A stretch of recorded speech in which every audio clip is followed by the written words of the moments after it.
is enough, and it's time for a change. Are you ready? It is Sunday, and you're listening to the Sunday Segue Wrestling Podcast. Give me a hell yeah!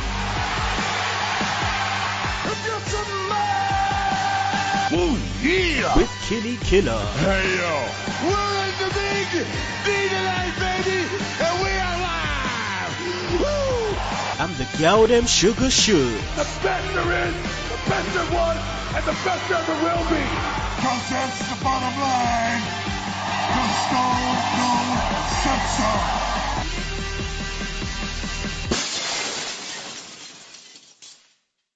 Oh, son of a bitch, if you just heard the glass shatter, that's right. It's the Sunday Segue Wrestling Podcast. It is Sunday, it's episode 95, and we're here on the TRN Talking Wrestling Network. And I'm the man of the hour, too sweet to be sour, the one man with no Instagram, Kinny Killa. And as always, I am kicking it with the hashtag tech guy, the Newport Knight, the wash wizard, that is the Goddamn Sugar Shugs. Yo, yo, yo. Now today, people, we have two guests. We have a debutante. He is one of the guys that's created Through the Ropes, and his name is Jack Williams. How you doing, Jack? What's up?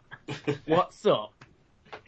And also on the show today, we have our brother from stateside. It's been a hot minute, but it's the first appearance this year. It is Nick Meltzer McGee. Was that R-Truth that said, what's up there for a minute? Did I take away your Negro card a while back, R-Truth? Yeah. Yeah. I knew you was going to start coming with that shit. So, how you been, brother? I've been doing fine, man. How you guys been doing? Yeah, I'm good, man. I'm good. Just trying to survive out here. Oh, yeah, try to survive in the hood in the good old UK. I see. And Shugs lives probably more in the hood than I do right now. The way Newport's looking right now, jeez. Oh, good. But now, on a serious note, family good? Everyone well? Yeah, everybody's well. Family's doing good. Good. That's what I like to hear. You've been covering much so far this year? I restarted back up my podcast, so I'm sort of back in the podcast game. And, yes, I've been keeping track of what's going on in WWE and various other promotions. When you look at it, there's almost a wrestling program every single night of the week, for crying out loud. Yeah, I mean, almost 3 on one night, jeez. Yes. But depending where you are in the world. So, Jack, it's your debut on our show. Welcome, honorary seghead. Thank you very much. Seghead now. How have you been? How long have you been into wrestling, and which shows do you watch at the moment? I've loved it all my life, to be honest. I cannot remember a time when I haven't. That's not like an exaggeration or anything. I honestly can't remember. But I'm at TNA at the minute, I have to say. For me, it's the best out there for overall wrestling product, in-ring ability, talking a lot, I think. For me, that's... Okay, well, everyone's entitled to their own opinion, like we say on the Sunday Segue Wrestling Podcast. Did you manage to watch Wrestle Kingdom 9? No, I'm not, to be honest. No.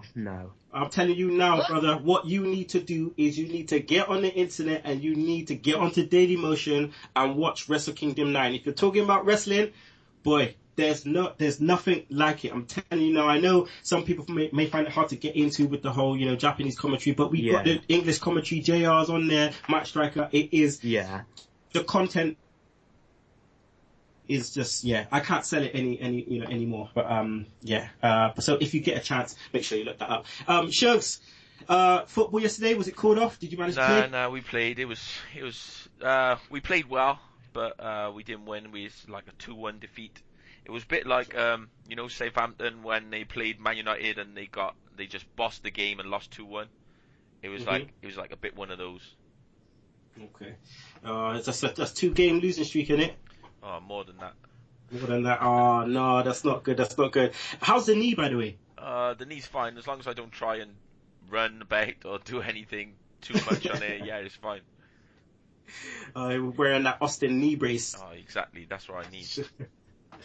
Alright, let's get to the show, people. Sunday Segue Wrestling Podcast. Today, we have part 1 of our interview with ROH superstar, part of The Kingdom, with Adam Cole, Mike Bennett, and Maria Kanellis. That's right, it is none other than Matt Taven, so make sure you check that out later on in the show. You could go to our website, please, at sundaysegue.weebly.com. Also, follow us on Twitter, at Sunday Segue, Segue spelled S-E-G-U-E. Also, please like us on Facebook, email us, sundaysegue at gmail.com. Subscribe to our YouTube channel, rate us on iTunes, Podomatic, TRN, Stitcher Radio, Mixcloud, and don't forget to download that Double Twist player. Alright, so we're going to do some quick shout outs right about now. So we go to the Twitter. So all I want to do right now is I want to give a shout out to Alicia Anzol as Alicia, that's at 420 Alicia. I want to give a shout out to UKWE Wrestling, Cool Wrestling News, Emmanuel, that's at Fancy 002121. You know who you are. I want to give a shout out to Naya JD, also Janine Pope, Juan Vasquez. We say Juan, Gentleman Jeff, that's at Not Enough Vaughan. I also want to give a shout out to Simon, that's at Simon MLBN. Last but not least, I want to give a shout out to Paul Stevens. He's got a nice Bullet Club logo on there. So yeah, if I couldn't fit you in, sorry about your damn luck, but I'll get you in next time. So Jack, you got any shout outs? No, mate, I'm alright, thank you. Shugs? No, I'm good. Nick? I'm good, sir. All right. I want to give a shout out to our partners in crime, the magazine. Their latest issue is out at the moment, so make sure you check that out. We do some fantasy booking right there. Shout out to Dazzy Lee, Craig Phoenix. Check out their website, maxwrestlingemagazine.weebly.com. Also give a shout out to our other partners, that's WrestleVideoNews.com. John Clarkson, make sure you check that out with all you DVD releases for all promotions. Shout out to Chad Broughton. That's right, it is Open Turnbuckle Exposed Stills, Wednesday and a Saturday on TRN.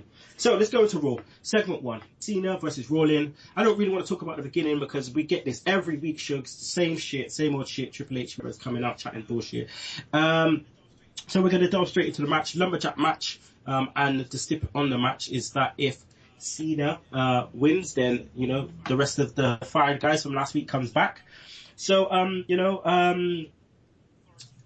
Authority was always talking shit. A match with a stip to start off Raw, you know, seems like a good concept, which they should do probably a lot more. What was your thoughts on, you know, them starting Raw with this kind of a match? I suppose it was like the same formula as normally, but, you know, they add the little bit of the stipulation in there, so it was a bit of a change. I think this is just, you know, they're not going to change the way they do the shows. It doesn't look like they're going to change it anytime soon. So this is just the way they promote their wrestling. Like, you know, the show comes out and we have the talking segment at the beginning that leads us into maybe a match or sets the mood for the night. You know, and the match itself was a good match. I think Rollins is getting better, and the more matches he has with Cena, their matches are improving, and I think it was a good way to start off the show. You know, the shows have been poor, but this was at least like a decent start. I can't remember the last time we started the show with a brawl, like a proper flat out scrap. Like, you know, it's just been way too long. Jack, I'm going to come to you next, bro. Yeah. What was your thoughts of the match in general? Well, it was a good match, I won't deny that. I mean, they've got good chemistry together, but the ending with Big Show, they could have given that to somebody else. I feel like they're just doing the same scenario all the time, like a screwed finish all the time, like, if you know what I mean. It's getting a bit repetitive now. Nick, I like the use of, you know, all the different talent, just to kind of aid Rollins, you know, that aids the whole heel tactics. What's your thoughts on the use, especially of Big Show and the J&J security? I'm sick and tired of Big Show screwing things up. He's just as worse as Kane. They let you know their lack of creativity and what to do with the Big Show. And JJ Security really don't bother me. Here's what people need to realize about Seth Rollins. He is the modern day Edge of the WWE right now. I mean, the guy go out there, put on great matches. He's getting better and better as a heel. You can literally see his confidence when you watch him on TV. And I do agree with Jack and Suggs. Every time he wrestles John Cena, he has his in-ring quality with Cena is getting better and better and better. And that's something that cannot be overlooked. Yeah, I definitely agree with you. Rollins right now is definitely reminds me of that, the kind of edge feel of that time when he got given a chance, and he beat John Cena. All right, let's move on. Next segment we had Dean Ambrose and the Doctor. What the fuck are they doing to this guy? Like at the moment, Dean Ambrose, man. Yeah, I just think he does his best to make the shit they're giving him actually like passable. But it's just so bad. It's just so bad, and it's just, I don't know, it's because they're not concentrating on him, then he gets given the shit, and it's just, he deserves better, definitely deserves better than what they're giving him. Yeah, 100%. Jack, first day job out, Dean Ambrose to Wyatt. I know you don't, watch it every week and so on, but first they job him out to Wyatt in a feud that I didn't think made any sense. And now this comedy shit, like, don't you think that he's a serious character who should be booked like that? Yeah, obviously. I mean, I can see what they're trying to do, like make him out to be he is a lunatic, trying to build that character up, but by doing it in that way, it's not working. They should be doing it in the sort of Mankind lunatic, like Mick Foley Mankind sort of like promos, the early ones, like really whacked out, if you know what I mean. Mm-hmm. They should be doing that instead of these like comedy ones, because it's not working. Yeah, and it needs a bit of it needs a little bit of like hidden message behind what he's trying to say in some ways for Ambrose. I mean, he is a lunatic fringe, but I think he could be a little bit more of a lunatic. It just it makes us think, like, if he was in NXT and Triple H had him, what would he be doing right now? You know what I mean? It just makes me think, what would he be doing? How much of a lunatic would he be, running around kind of causing mayhem? It's just be interesting to see what happened, what would happen there. But right about now, he's just a bit stale, right? He shouldn't be where he is right now. And it's gonna tell a lot of this year and see how, far he can go after WrestleMania, because obviously after WrestleMania is the reboot. So we'll just have to wait and see there. Next we had New Day versus Cesaro and Kid. Sugs, WWE, obviously they're trying the thing with Cesaro and Kid, which is very, very interesting. I think they could get over. What's your thoughts on them? Yeah, I suppose they're like they're a good match because they're two people who are obviously really good wrestlers and sort of like favorites of like the internet community that the WWE hasn't really pushed as well as they could be. So, by putting them together and them actually going as a tag team and like doing their own thing, I think it's a good fit for them. And it's just like, it shows them against the New Day. The New Day are just like, why are they even there? It's a waste of time. It's the whole angle, the whole group. It's just a waste of time. With Cesaro and Kid, the whole attitude and the work ethic, I know is going to make them, something big, or could make them something big. I mean, apparently on the dirt sheets they're saying that they've been in the performance center, week in, week out, trying to perform double team moves. Obviously, they must have watched Wrestle Kingdom 9 and watched what's been going on and how their tag teams have been working hard together to do double team moves and make it look impressive. So, fingers crossed, something big to come from them. Nick, what's your thoughts on the match and New Day? Because obviously I haven't spoken to you about New Day yet, and they took the match down, but still, no sense of progression. The reason for the no sense of progression because there is no real progression in their tag team division on the main roster. I mean, you got the Usos, and who else is behind the Usos other than the Ascension? And while I'm talking to you, I'm just reading this article right here on the dirt sheets that Vince McMahon wants to stop pushing the Ascension, and he's butting heads with Triple H creatively about it. So if this rumor is true, I mean, what do you have left of your tag team division? It's not just a New Day problem. It could be a problem for all their so-called makeshift tag teams that they have. Mm-hmm. I mean, there's a lack of creativity, a lack of progression in the tag team division. I personally don't have a problem with New Day. I actually like their gimmick. It actually makes me laugh. It's something different, something new. But it goes to what you just said. There's no progression with them whatsoever, and they basically use them as sort of like crash test dummies for Cesaro and Tyson Kidd, as I call them, the swinging cats. two of the most bland guys in the whole company coming together as a tag team. They're great wrestlers, don't get me wrong, before people start bashing me. But they're very bland, they're very boring, so why not put them together as a tag team to fill in time? Mm-hmm. Yeah, tag team division, a lot to answer for. I mean, there's, they've got a few guys up there. Obviously, you got Lucha Dragons on NXT. There's a few people out there that they could work on, but they just have to give them the chance, and they have to creatively, like you said, they have to put something out there. It's just the bad thing, Kenny, with the Lucha Dragons, they're not going to be called up as a tag team because Sin Cara technically is on the main roster, you might as well say. And supposedly Callisto is supposed to be called up at the Royal Rumble, but they're not going to come up as a tag team together. So that right there, you lost a tag team. Yeah, mismarketing, because obviously they put out all the merch for them as Lucha Dragons and so on and so on. But only time will tell.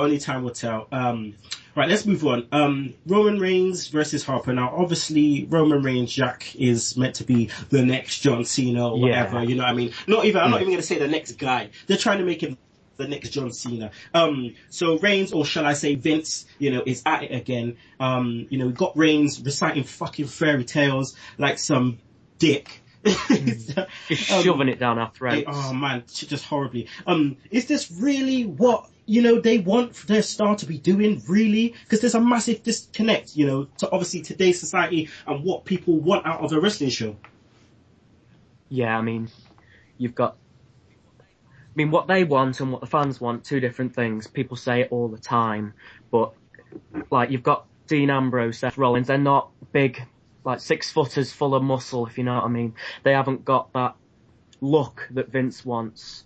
And the ones that Vince wants obviously have no talent whatsoever, so they're just trying to cover them up with like a gimmick or whatever, just to try and make them seem less of a really bad wrestler.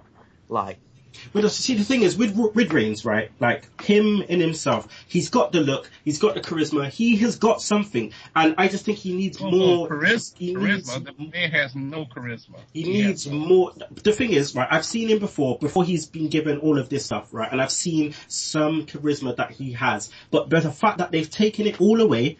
It's like they've taken it all away, all of that thing that he had before when he first debuted on NXT, FCW, whatever it was, and he had something. They let him just run with it, and it was good what I saw. And then now he's got, brought up. I've had enough time to mold and perfect that charisma that he once had, and they've just taken that all away and just feeding us bullshit. They're literally holding his hand, walking in to the gorilla position, walking him up to the ring, and just like, he might as well have a fucking crib sheet like The Rock had on his hand, and just be reciting, look into the hard camera and just recite. Like, it's annoying. It's too much. They've got something there with him, but it's just they're pushing it too quick, way too quick. And Nick, do you think another year or 2 years would benefit this guy? Oh, absolutely, Kenny. Get this guy in there a couple of years. Let the WWE Universe get used to him. Let him buy into his character. His mic skills are atrocious. He can't talk on the mic. He can't hold a match together to save his life. We saw that twice. Saw that basically 3 times with the Big Show. You see it here with his match with Luke Harper. Is one of the best working big men in the industry right now. He just simply cannot hold a match together. Roman Reigns' best match since he broke up was against Randy Orton at SummerSlam. And Randy Orton should be given a freaking Oscar for holding that match together for 20 minutes. Yeah, I feel you on that one, man. It's a weird one. It's a weird one that they've got Rollins and Ambrose and guys like that who have got everything, but yet they're going for someone who is still learning. Let me tell you this. If the rumors are true and they let Roman Reigns win the Royal Rumble in main event WrestleMania and defeat either Lesnar or Cena, whoever it is, it will end Roman Reigns' career. I will tell you right now, it will end his career. Because the backlash will be enormous. Sugs, with saying that, the character himself is a bit weird, but I mean, the fact that we have the Royal Rumble coming up, we have WrestleMania, and they're not even, he's not even mentioning anything about winning the Rumble. He's not mentioning anything about, in WrestleMania, but yet Daniel Bryan comes out and he's like, yeah, I'm coming to win the Royal Rumble. I'm going to, go to the main event at WrestleMania.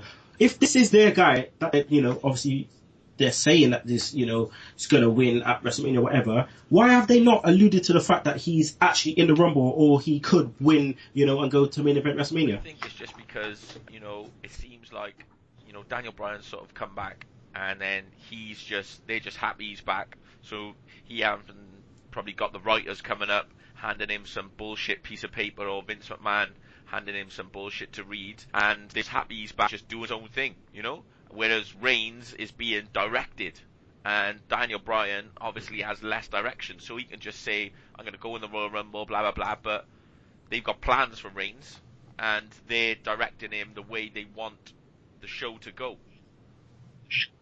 So he has to deal with all this shit. Well, let's go on to Bryan. You know, he had a next segment with Stephanie and Kane.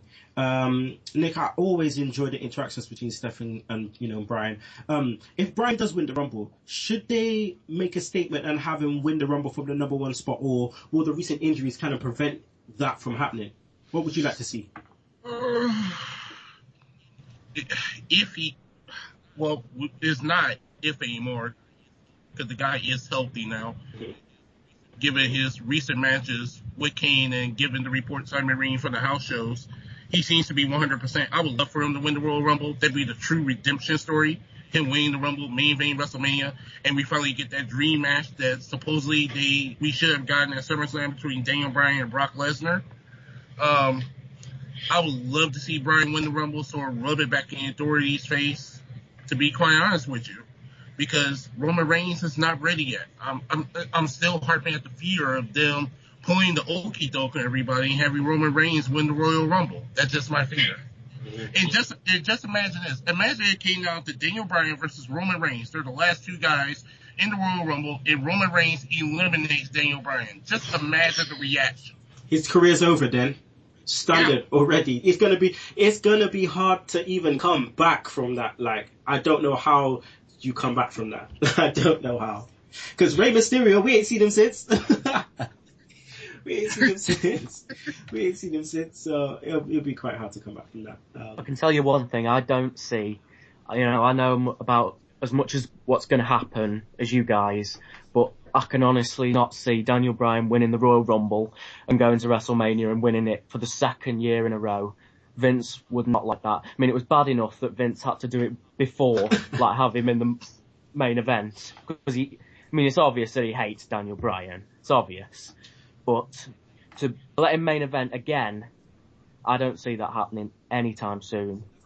Well, see, that's the massive disconnect, you know, between WWE or Vince McMahon and what the fans want, because primarily your thing is, obviously you've got the sports entertainment side, but it's primarily what the fans want. We're telling you who is over and who is not over. You can't be giving us Roman Reigns and we don't, you know, he hasn't passed our test yet.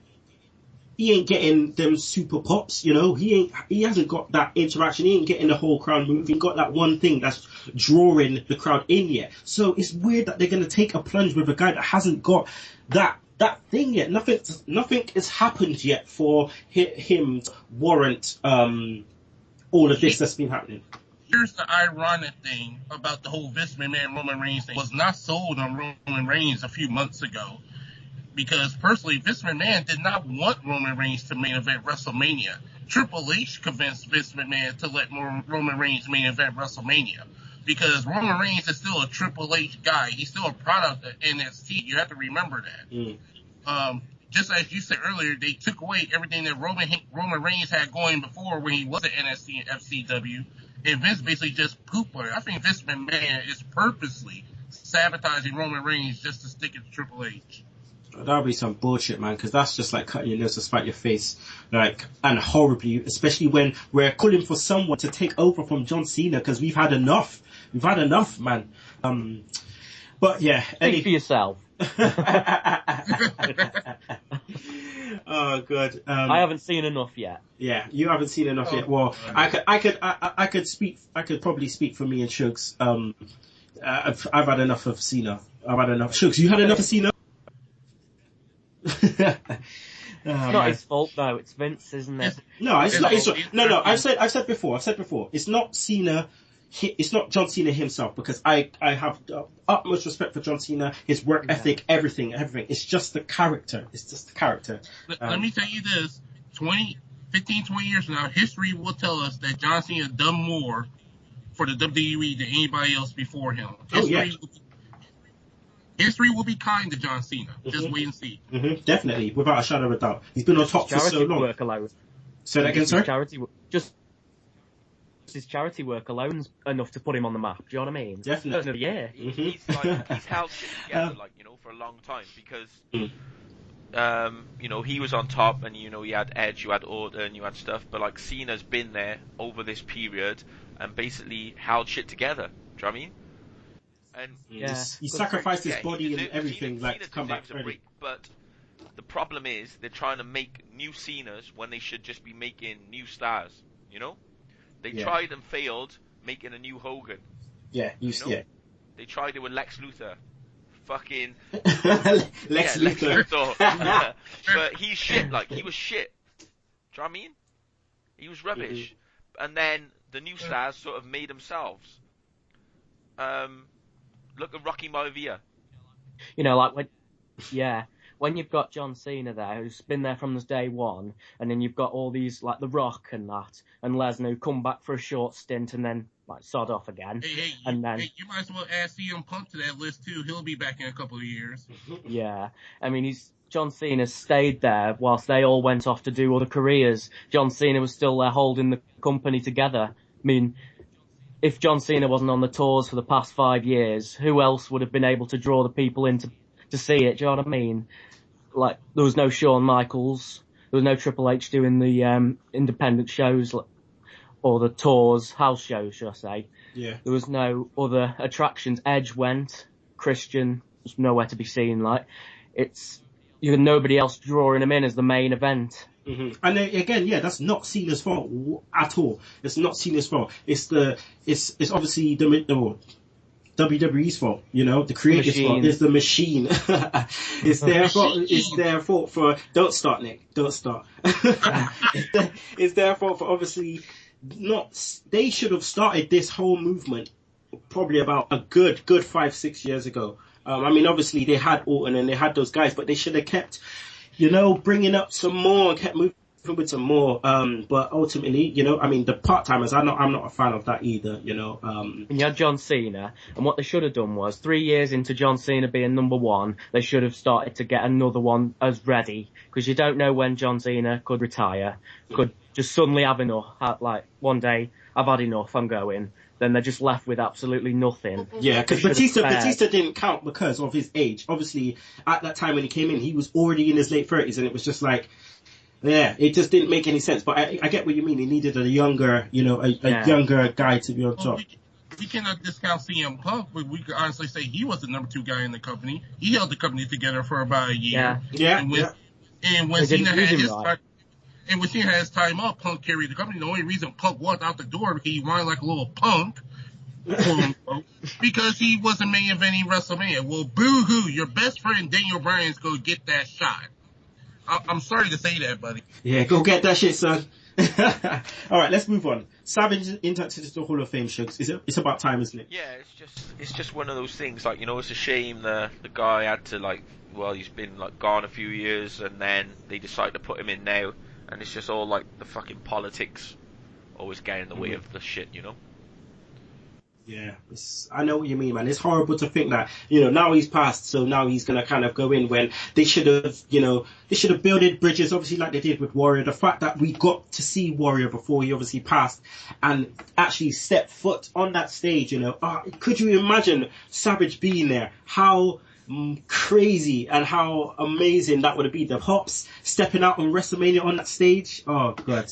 But I don't think he would, though, because if he was alive, he wanted the whole Poffo family to go in the Hall of Fame, and he would have just refused the offer, and he would have just stayed out of it. That's very true. Yeah, true. That is true. Nick, obviously, like we said, it'll be weird. A weird headliner because obviously, he's not here to, collect the award, and obviously the Genius will probably go up and collect it. But who do you think that they'll induct to kind of connect with that another feel good moment? Who else they're going to induct? You said? Yeah. Who else can they induct to match that feel good moment? And to compensate for the fact that Savage won't be there. Undertaker. Well, yeah, that's the big rumor that Undertaker's going to the Hall of Fame. I will say either Owen Hart or the British Bulldog.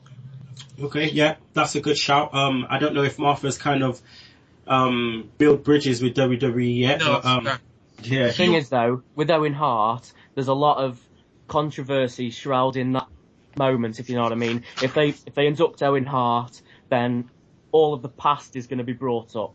Like, do you know what I mean? Yeah. Same with Savage and the Warrior. All of the past is brought up, and WWE don't want that. Listen here, the WWE has the capability of controlling the message. If they want to induct Owen Hart in the Hall of Fame, they can. Martha's looking for a paycheck. Just cut her a freaking check already. You know what I mean? Break her piece of that shit. Just like... Cut her a check. So that's what she wants.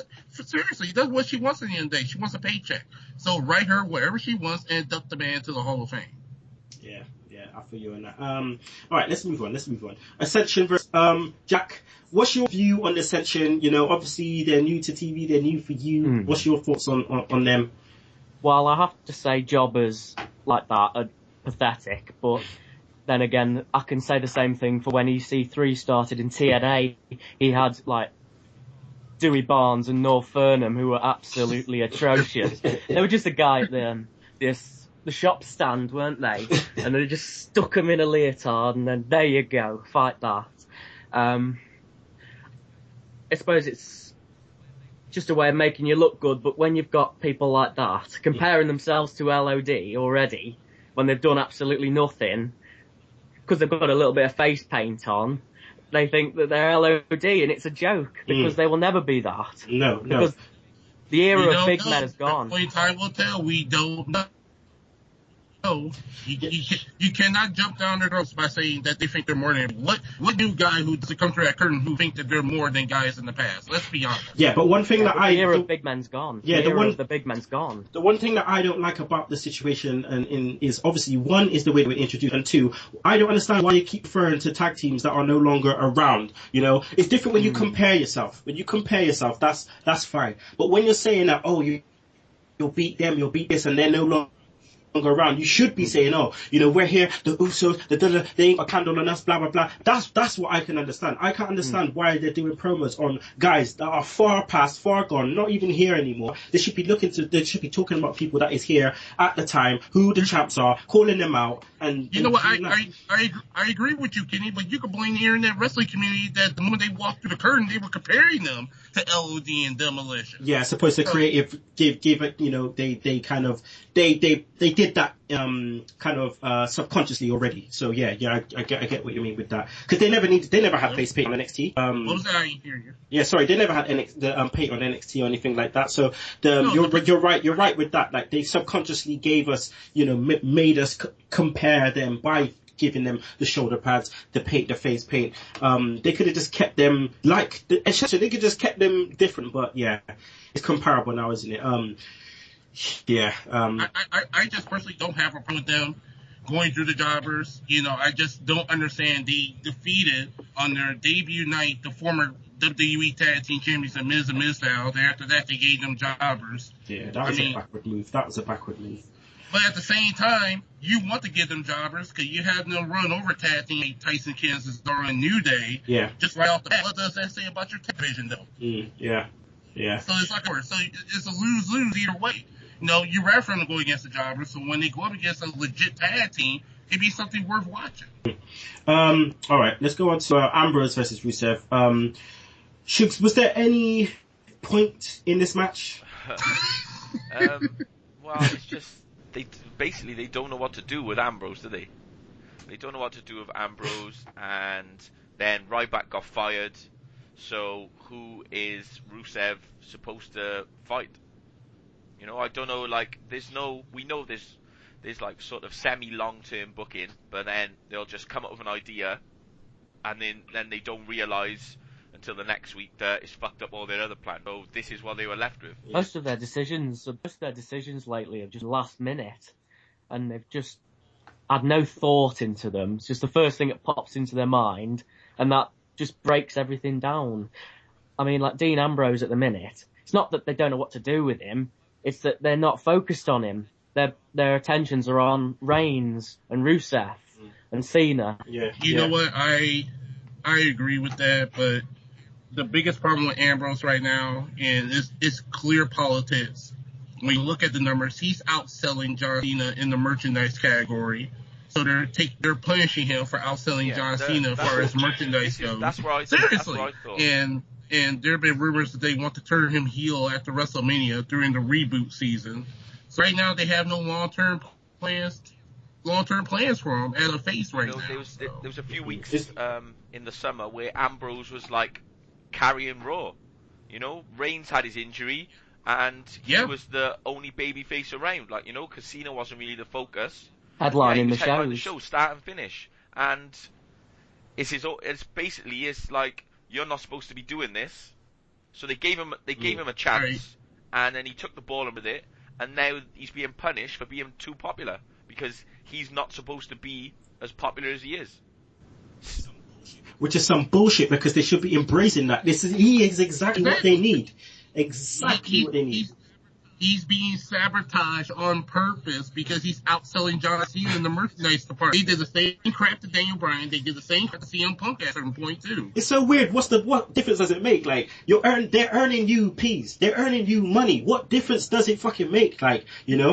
Because, Kenny, only John Cena can outsell everybody in the merchandise category. Only John Cena is the true face of the company. Can nobody take that mental, young man?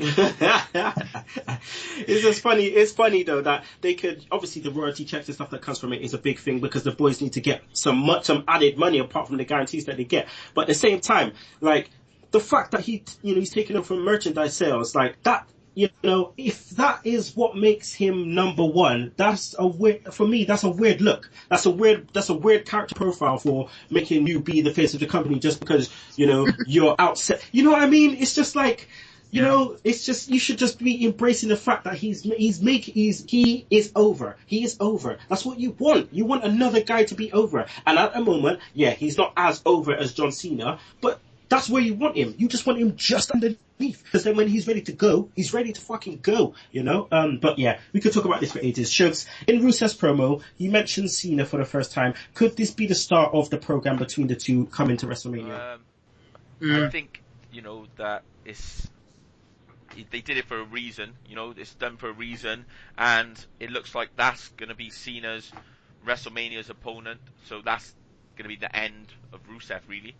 You know, because you're the same. They do really well. You have your time in the sunlight, you know, and then you fight Cena and disappear. Okay, Shugs, maybe ask you this: should he beat Cena at WrestleMania? Well, if we're talking to make him a big heel up where he's at, all right, and not to fucking burst his balloon, should he beat John Cena?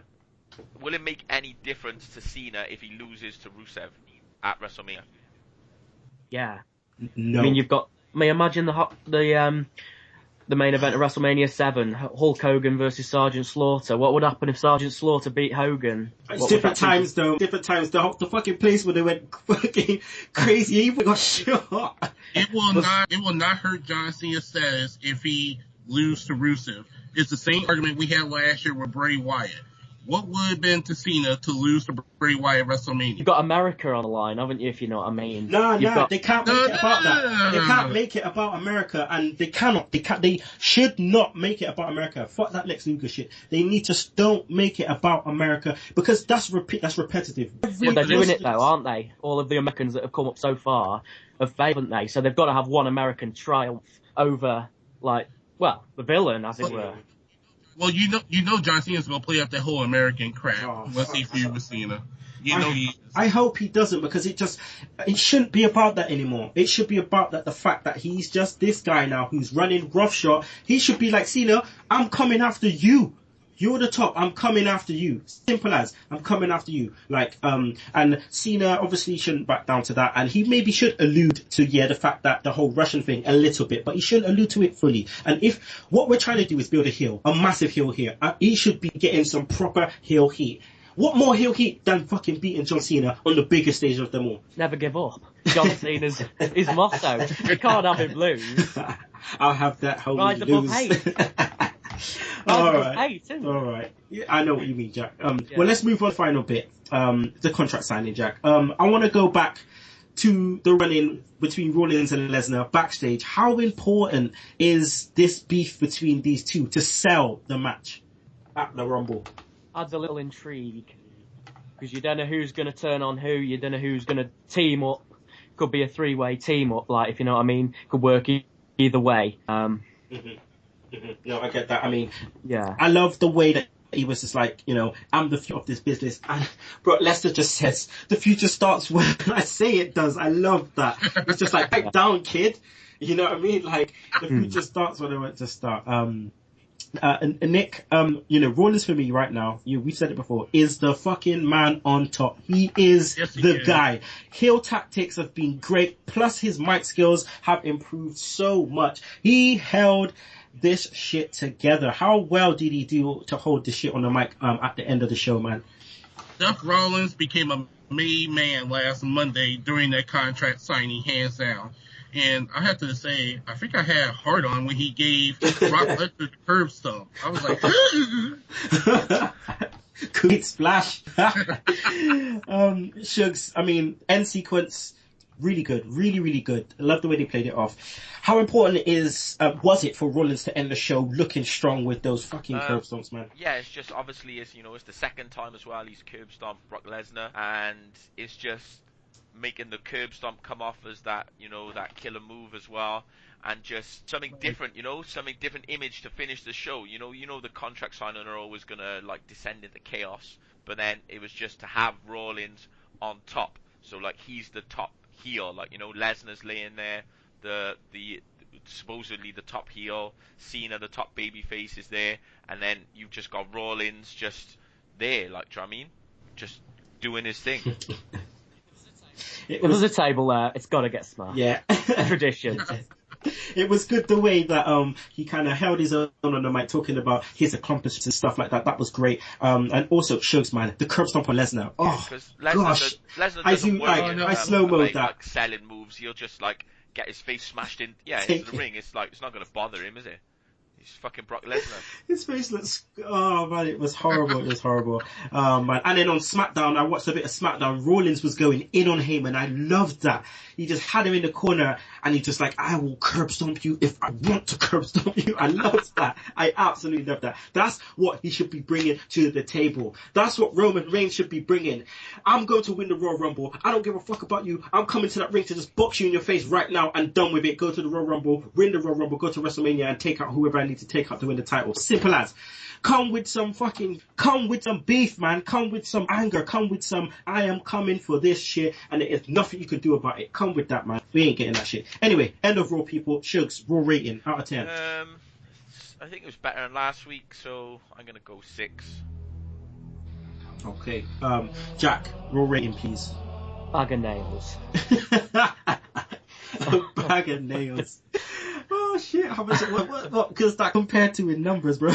To be honest, because I don't watch WWE that often. Because I'm either watching something else on the telly with it, or I'm asleep. Mm-hmm. So cool, man. Give it. I can't give it a rating. That's cool. Give it a rating. People gave it 0 last week, bro. So it's all good, man. It's all good. Oh, 0 then. Nick. I would give it a 6, only because my favorite person in the world, David Otunga, was not on the show. He's supposed to have been back by now. All right, let's go to the Raw feedback. I'll just read this shit out quickly. Master of the Top Rope Elbow, Steve Dawson says, Monday night Raw thoughts. Ooh, yeah, dig it. That's what he put. The Cookie Cutter podcast himself, Michael Cook, says, it's on too long. I know I've said this before, but bloody hell, I can barely remember what happened. First hour of promoting the Royal Rumble pay-per-view is all I need. Anyway, I thought Rollins was the star of the contract signing, and he showed that he is the main heel in the company. Very happy that Macho Man is finally in the Hall of Fame. We only had 2 feedback this week, which is cool. But we're going to go to break right now, and then we'll be back with a bit of RIP Smackdown in 60 seconds, Sugs Stunners. Hopefully Nick's got the Smart Talk report and the interview with ROH superstar Matt Taven, so don't you miss it. This is ROH superstar and member of the Kingdom, Matt Taven. And you're listening to the Sunday Segue Wrestling Podcast. And we are back, people. Sunday Segue Wrestling Podcast, episode 95. It's your boy, Kinny Killa, here with the Gardem Sugar Shugs. Also, Through the Ropes creator, Jack Williams. And also we have Nick Meltzer McGee. That's right, Pro Wrestling Smart Talk. Personnel. Alright, so we're going to go into RIP Smackdown in 60 seconds. I just want to talk quickly about Neville versus Sami Zayn. NXT just gone this week. I don't know if you've all seen it. Shugs, you managed to see it yet? Yeah, I watched it. Nick, you see it? Yes, I have. It was fantastic. Jack, do you watch NXT? No. No. What's wrong with you? He's a TNA guy, man. Leave him alone, man. Leave him alone. Oh my God. Sorry for you. But no, Zayn versus Neville 2. Jeez, Shugs. Man, this guy was taking some hurricanranas and a half, man. Yeah, I thought it was just, it's a good match, good storytelling, good wrestling.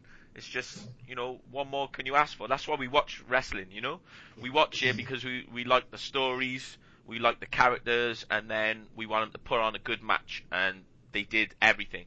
It was the rematch from their previous fight, So you had the story of they were like countering each other's moves. They knew what to expect. We had more respect because of the last match, and then it was just like they were just up in their levels, and it was just like a brilliant match, really.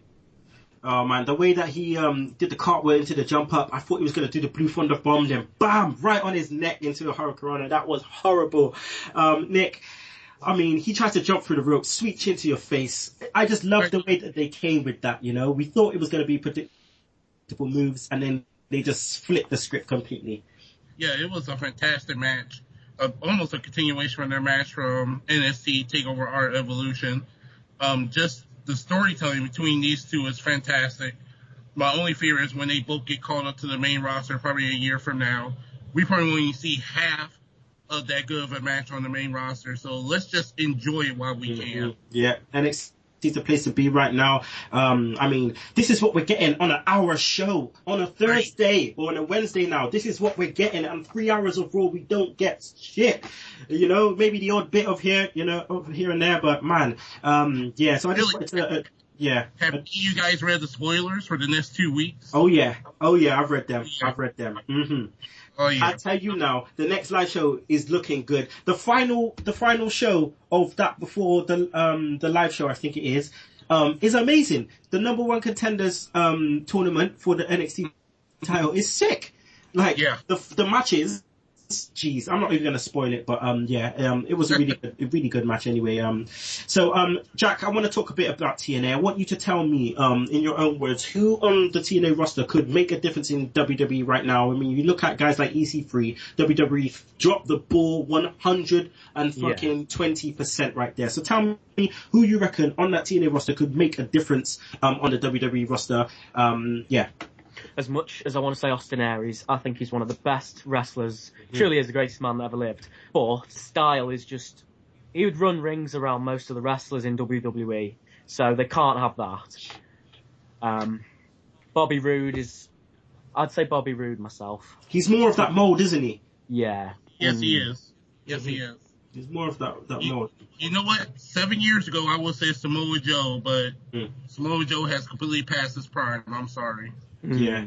It would have been interesting to see what Samoa Joe would have been like if he did come into WWE at the time when he was, thinking of where to go. Because no doubt he would have been a beast, but it would have been interesting to see what would have happened, definitely. But you got guys like EC3, WWE dropped the ball, and TNA have now got someone that you can build their whole thing around. He should be their guy. That should be the guy now. He should be the guy. When he wins that title, that is it. Run him as your guy because he's got the look, he's got the promos, everything. Rockstar Spud is an absolute boss. Love that guy. Yeah. Absolute boss. And the thing is with TNA, you've got so many new stars coming up, and they're all getting pushed equally. Yet WWE, the only ones that seem to get pushed are the ones going after the world title. EC3 hasn't gone for a title in over a year and a half, and he's still as important now as the world champion run in WWE. Yeah, I take that. The only thing about TNA is that it's just the the creative side of things sometimes is just, a lot of the time it's just a bit dated sometimes about how they do kind of do things. And when they do try to do things, they kind of rehash the same things instead of, thinking of new things and better ways to get. But they're going for the alternative now. They're going alternative. So hopefully that works. Yeah. All right. Right about now, it's time for Sugs Stunners. Okay, so Jobber of the Week. Who are we gonna give Jobber of the Week to? Do you know what? I'm gonna give Jobbers of the Week to the Jobbers, because they are jobbers. So if I gave it to anyone else, it wouldn't be fair on people actually doing their job. So they did their job this week. So pour some liquor for the Jobbers. Move of the Week, it's just gotta be the curb stomp on Lesnar. Just because the fact that Lesnar doesn't bump, he just takes the actual move. Just stomp my face into the mat. I don't care. I don't care. I'm Brock Lesnar. And the rest of the week, it can only be Rollins. Just that blonde streak. He's just working it. Ooh, yeah, man. Rollins, my man Rollins. All right. Nick, you have Smart Talk report for us? Yeah? All right, people. Right about now, Nick Meltzer McGee is going to do the Smart Talk report. Ladies and gentlemen, I am Nick McGee. I bring you the Smart Talk report. And ladies and gentlemen, just this past week or week before last, TNA debut on Destination America. According to rumors that Dixie Carter was very upset that it got a low rating of a 0.2. It was claimed that the rating was completely false. Well, hate to break the news to TNA on Destination America, but they did go up against a rerun of Arrow on the CW network that night. So, I don't know. You got beat up by a 1-hour comic book TV show. So I don't know what to tell you, TNA. I'm sorry. I'm really sorry. And also the WWE Network debut in the UK and Ireland. Are you guys enjoying WWE Network over there? I'm not gonna get it. Don't need to. Fuck that. Oh, come on. Don't be that way. But according to some reports, everybody's enjoying WWE Network except for one little glitch. People were going through the library. They were trying to access WWE Main Event. But as they went to the WWE Main Event page, Sky Network had a picture of them sticking up their middle finger and say, "Screw all you bastards for the illegal downloads and tampering over the last several years." So, I'm sorry, UK fans. That's what you get for illegally watching WWE pay-per-views and TV shows.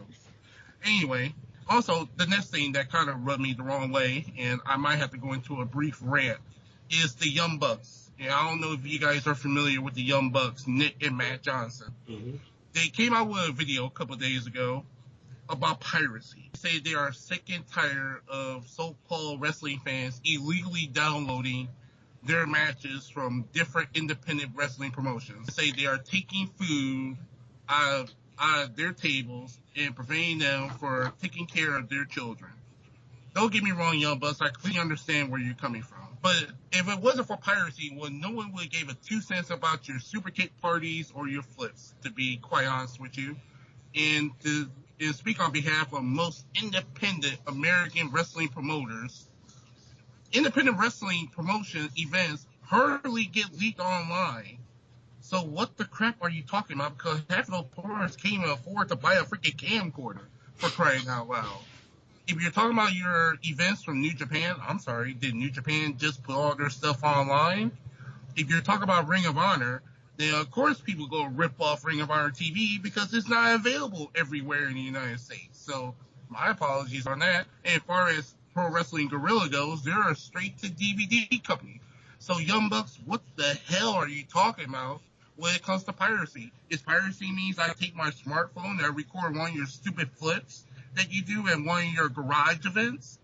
I'm sorry, if that piracy and that doesn't help put you over, then I'm sorry, guy. I'm really sorry. If you want a consistent paycheck every week, maybe you should have accepted that invitation from the WWE about a week ago and attend their tryouts now.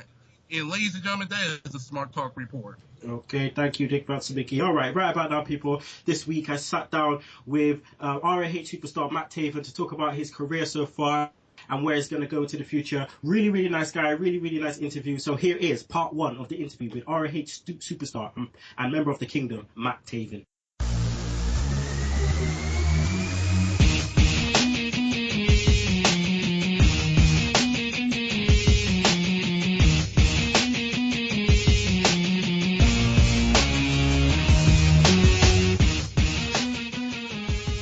it's your boy Kinny Killa, Sunday Segue Wrestling Podcast, right here on the TRN Talking Wrestling Network. And right about now, I'm sitting here about to interview ROH superstar Matt Taven. How you doing, Matt? I'm very good, my man. I'm very good. How are you today? Hey, I'm really good. Just glad that we got the opportunity to interview you today. Are you got any wrestling scheduled for this weekend? Are you wrestling at all? Oh yeah, I'm wrestling for a promotion over here called XWA. A lot of the Ring of Honor superstars will be on it, including Tommaso Ciampa, Hansen. I know me and Mike Bennett are on it, so that's really all that matters. Nice. We're going to delve into your tag team with Mike Bennett a little bit later when we talk about, your venture into Japan, New Japan Pro Wrestling. But let's start at the beginning. Matt Taven, Sure. Where did you grow up in the States? Well, I'm from New Hampshire. I'm from a little state just north of Massachusetts. But I'm from southern New Hampshire, and New England's a very kind of small area in comparison to the rest of the states in the country. So I'm kind of just a New Englander through and through because I grew up in New Hampshire, but then went to school in Providence, in Rhode Island, lived there for 5 years, and lived in Massachusetts ever since. So just kind of bounced around New England, but New England's definitely my home. So did you get much wrestling out in New England when you were growing up?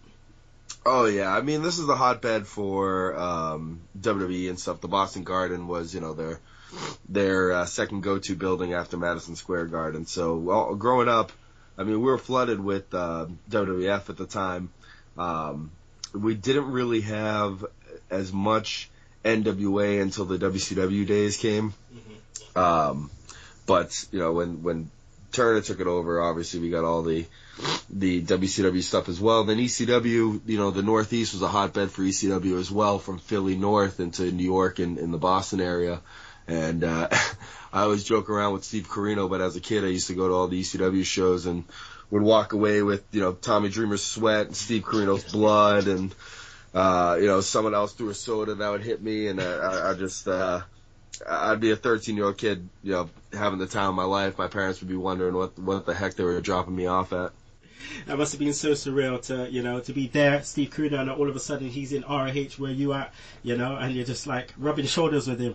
I mean, it's just kind of the same with us out in the UK. We didn't get, WCW or NWA when we were growing up. Just heavily WWF, heavily, and we didn't get WCW till, probably mid-90s, if that. But what was your very earliest wrestling memory? My very early wrestling memory, and I had, I've answered this question a couple times, so it's become more and more clear to me. But my great uncle Joe, God rest his soul, is the guy that got me into wrestling. And he was staying at my parents' place for a weekend maybe, and he had the TV guide in his hand. And he was trying to instruct me as like a 5-year-old, 6-year-old kid what channel he was trying to watch to catch some wrestling. And I don't think I'll ever forget it, but I remember flipping on wrestling, and it must have been like a Saturday morning Superstars or a show, early mornings of the weekend. And it opened with, one of those packages with showing all the wrestlers and all these different graphics, and it ended with the Ultimate Warrior, standing in front of like a lightning bolt striking right behind him and stuff, and I was hooked. I loved all the colors. I loved everything about it.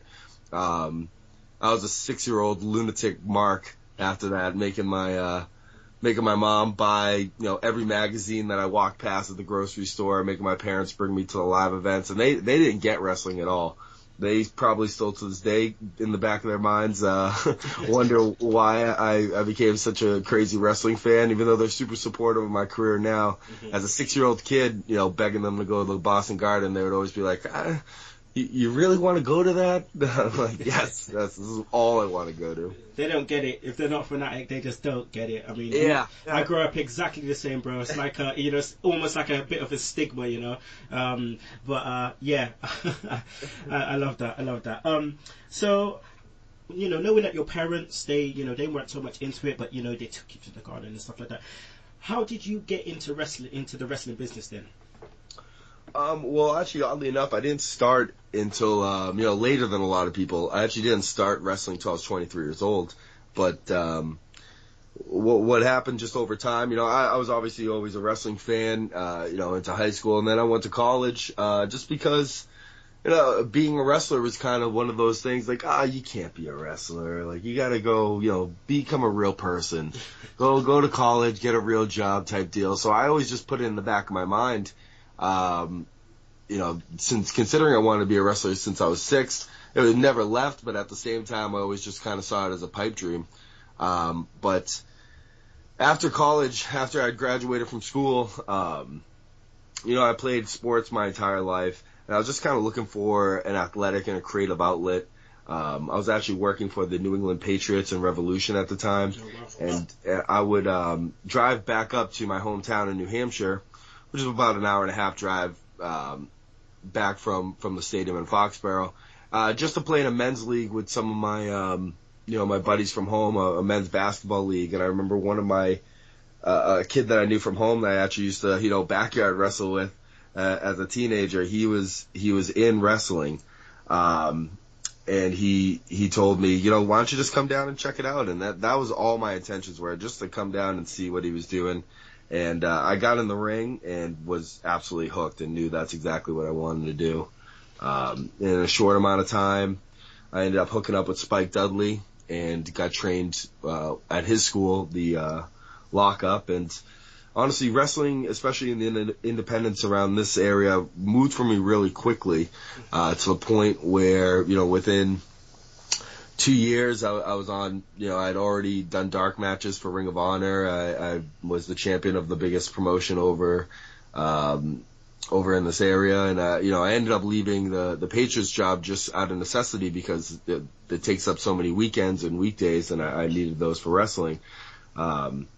So things moved pretty quick after getting trained from Spike.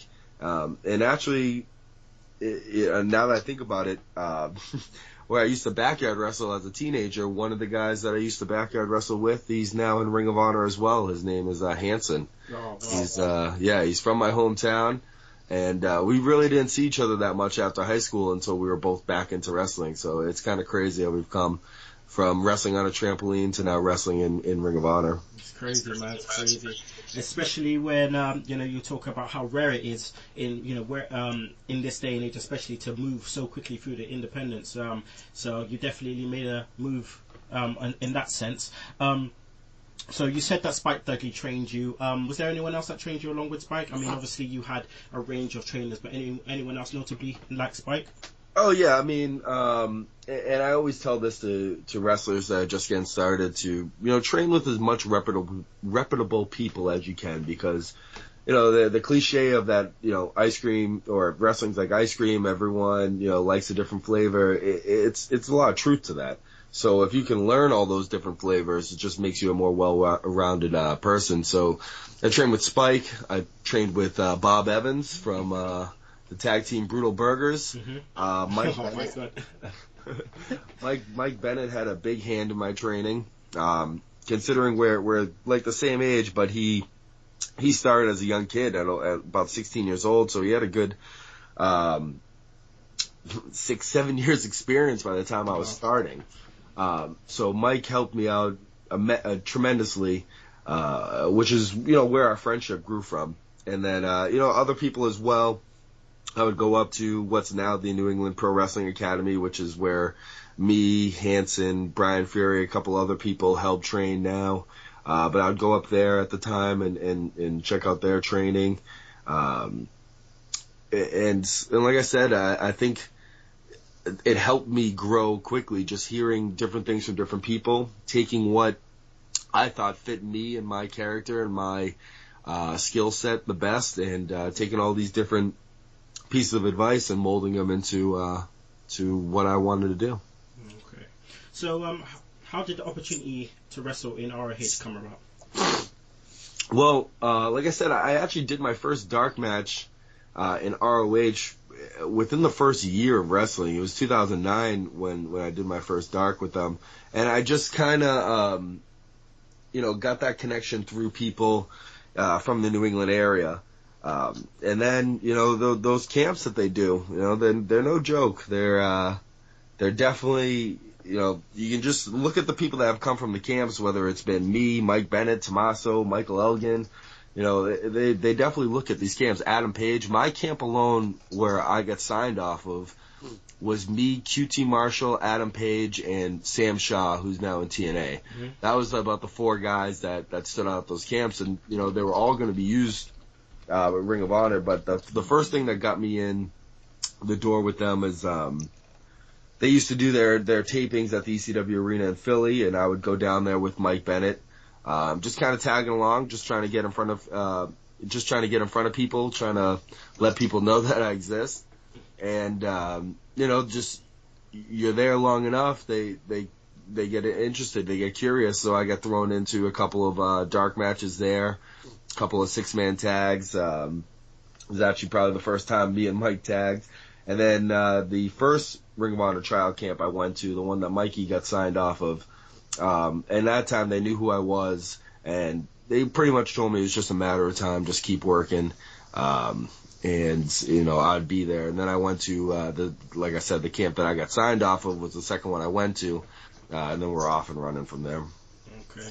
All right. So, who was your very first match against? In Ring of Honor? Just in general. Oh, in general. Geez, if you can remember. It's a guy up here by the name of Todd Sopel. Okay.